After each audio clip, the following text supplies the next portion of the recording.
స్కాంద పురాణాంతర్గత సంపూర్ణ కార్తీక పురాణము 15వ రోజు 29, 30 అధ్యాయములు. 29వ అధ్యాయము అంబరీషుని పశ్చాత్తాపము. అంబరీషుడు దుర్వాసుని వైపు తిరిగి, స్వామి, మీరింకా చింతమానండి, నేను మహాపాపిని.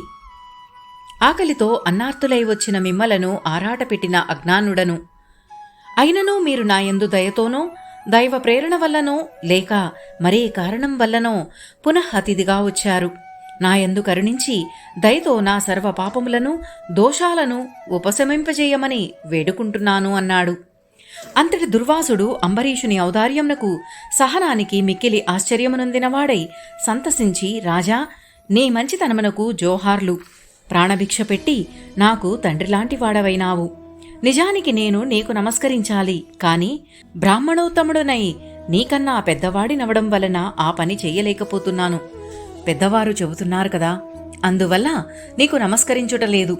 నీవు అన్యథా భావింపకు. నిన్ను ఇబ్బందులు పాల్చేసినా నీవు నాకు ప్రాణభిక్షను పెట్టావు. నీవంటి మహాత్మునితో కలిసి భుజించడం నా పుణ్యఫలం అంటూ అంబరీషుని ఆతిథ్యాన్ని స్వీకరించి తన ఆశ్రమానికి వెళ్ళిపోయాడు. ఇక్కడ మనకొక ప్రశ్న ఉత్పన్నం కాక తప్పదు. అదేమిటంటే, అసలు దుర్వాసుడు అంబరీషుని వద్దకు ఎందుకు వచ్చాడు? అతని రాకలోని ఆంతర్యమేమిటి అని గమనిస్తే, విష్ణుభక్తుల మహత్యాన్ని లోకానికి ప్రకటించడానికే దుర్వాసుడు వచ్చాడని తెలుస్తోంది. అంతేకాని వేరొకటి కాదు. కాబట్టి కార్తీక శుద్ధ ఏకాదశి నాడు కటిక ఉపవాస జాగరణలు చేసి ఆ మర్నాడు, అంటే అది క్షీరాబ్ది ద్వాదశి అవుతుంది, యథాప్రకారం నిత్యపూజను గావించుకుని బ్రాహ్మణులను పిలుచుకుని వారితో పాటు ద్వాదశి పారణ చేయడం శ్రేయస్కరం మరియు పుణ్యదాయకము. ఈ ద్వాదశి పారణ ద్వాదశి గడియలు దాటకుండా చేయాలి. దానివలన సర్వ పాపాలు తొలగిపోయి జీవుడు జీవన్ముక్తి నొందుతాడు. ఈ కథను విన్నను, వినిపించినను, చదివినను, చదివించినను గత జన్మ పాపముల నుండి విముక్తి నొంది సద్గతులను పొందుతారు. ఇహపర లోకాలలో సుఖాన్ని బడయగలరు. 29వ అధ్యాయము సమాప్తము. 30వ అధ్యాయము. సూతుడిట్లు వినిపించగా ఆలకించిన సౌనకాది మహామునులు, పురాణపురుష, పుణ్యమైన పవిత్రమైన పురాణములను ఔపాసన పట్టిన ఓ వ్యాసుని శిష్యుడా, కలియుగంలో మానవులు రాగద్వేషాది పాపయుక్తులై సంసారగ్రస్తులై కల్మషగతులు నాచరించుచున్నారు. అవివేకుల మనచున్నవారికి సునాయాసంగా పుణ్యం కలిగే ఉపాయమేదైనా విన్నవించండి. ధర్మాలలో ఉత్తమ ధర్మమేది? దేవాది దేవతలలో అధిదేవుడైన ఉత్తమ దేవుడెవరు? మోక్షం కలిగే మార్గమేది? అర్షడ్వర్గాలలోని మోహాన్ని జయించుటెట్లు? మందభాగ్యులు, బుద్ధిహీనులు, జరామృత్యు పీడితులు అయినా ఈ కలికాలపు మానవులు సూక్ష్మంలో మోక్షమునెట్లు పొందగలరు? మున్నగ సందేహాలకు సమాధానములను చెప్పి మమ్ము కృతార్థులము గావించండి అని ప్రార్థించారు. సూత మహర్షి వారికిట్లు చెప్పసాగాడు. మునులారా, మంచి ప్రశ్న వేశారు. ఇలాంటి ఆధ్యాత్మిక విషయాలను చర్చించడం వల్ల తీర్థయాత్ర, స్నానఫల ప్రాప్తి, యజ్ఞ యాగోదుల వలన వచ్చే పుణ్యము కలుగుతుంది. శ్రీమన్నారాయణుని సేవించడమే కార్తీక వ్రత ప్రథమోత్తమ ధర్మము. సమస్త శాస్త్రముల యొక్క సారాంశమే విష్ణుభక్తి. విష్ణుభక్తికి మించిన తరుణోపాయం లేదు. శ్రీమన్నారాయణ ప్రీత్యర్థం ఈ కార్తీక మాసంలో స్నాన, దాన, జప, పూజ, దీపాదులను చేసేవారి పాపాలన్నీ పటాపంచలైపోతాయనుటలో ఎట్టి సందేహమూ లేదు. సూర్యుడు తులారాశిలో ఉండే ఈ కార్తీక మాసంలో ప్రతిరోజు అనగా నెలంతా విడవకుండా కార్తీక వ్రతమాచరించే వాళ్లు జీవన్ముక్తులవుతారు.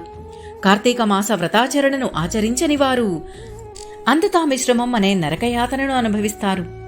ఈ కార్తీక మాసంలో కావేరీ నదీ స్నానం చేసిన వారు పరలోకమందు కీర్తింపబడుదురు. కార్తీక మాస వ్రతాచరణ చేస్తూ నెల రోజులు కార్తీక స్నానం చేసి దీపారాధన చేయువారు విష్ణుప్రీతులై వైకుంఠ ప్రాప్తి నొందగలరు. ఈ కార్తీక మాస వ్రతాచరణ గావించని వారు 10,000 జన్మల వరకు చెండాలపు జన్మలెత్తుదురు. ఈ కార్తీక మాస వ్రతాచరణము సర్వశ్రేష్టమైనది. అంతేకాదు, ఇది శ్రీమన్నారాయణనుకు అత్యంత ప్రీతికరమైనది. సర్వశ్రేష్టము పుణ్యదాయకమైన ఈ కార్తీక వ్రతాచరణను ఆచరించుటకు పెట్టి పుట్టాలి. ఈ భాగ్యం అందరికీ రాదు, పాపులకి భాగ్యం లభించదు.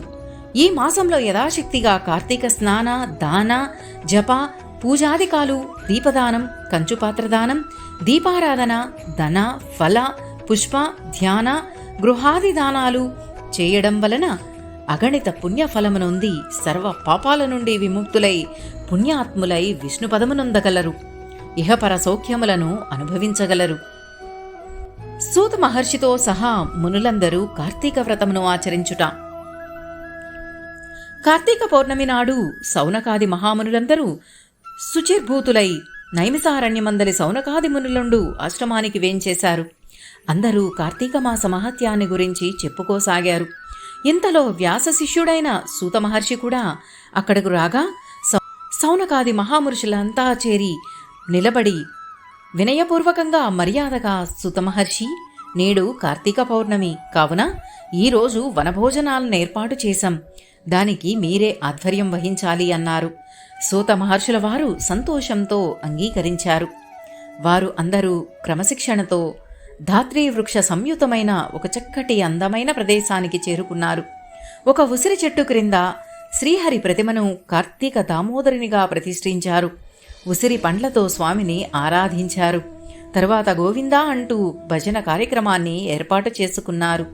అటు పిమ్మట వనభోజన కార్యక్రమాలను నిర్వర్తించి శ్రీహరిని భక్తితో పూజించారు.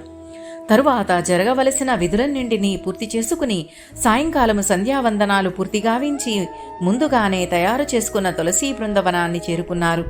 అక్కడ మరలా కార్తీక దామోదరుణ్ణి ప్రతిష్ఠించుకున్నారు. ప్రాణ ప్రతిష్ఠాదులను చేసి ఓం శ్రీ తులసీధాత్రీ సమేత కార్తీక దామోదరాయ నమః అంటూ దీపారాధన చేసి షోడశోపచారయుక్తంగా పూజను నిర్వహించారు.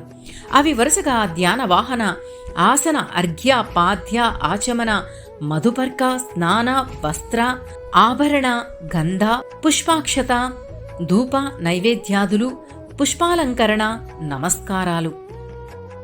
విష్ణు ప్రతిమకు ఎదురుగా ఎగుడు దిగుడు, వంకరలు, పుచ్చులు ఇత్యాదులు లేని చక్కని అందమైన కలప స్తంభాన్ని పాతి దానిపై శాలి, వ్రాహి, ధాన్య తిలాదుల నుంచి దానిపై ఆవునేతితో దీపారాధన చేసి శ్రీమన్నారాయణునికి అర్పించారు. పిమ్మట ఆనాటి వరకు అంటే కార్తీక మాసాదిగా చేసిన చెప్పుకున్న స్కాంద పురాణాంతర్గత విశేషాలను, భక్తుల చరిత్రలను, కార్తీక మాస మహత్యమును మరలా మరలా స్మృతించారు. తదనంతరము సుత మహర్షుల వారిచే చెప్పబోవు సంపూర్ణ కార్తీక పురాణమును వినుటకే తెంచిన మునులందరికీ కార్తీక దీపాలను, ఉసిరికలను దక్షిణ తాంబూలాదులతో సహా సమర్పించారు.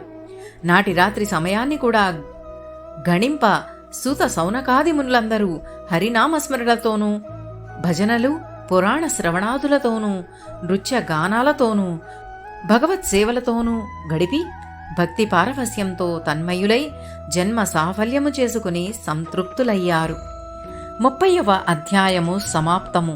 ఇది స్కాంద పురాణాంతర్గత సంపూర్ణ కార్తీక పురాణము సమాప్తము.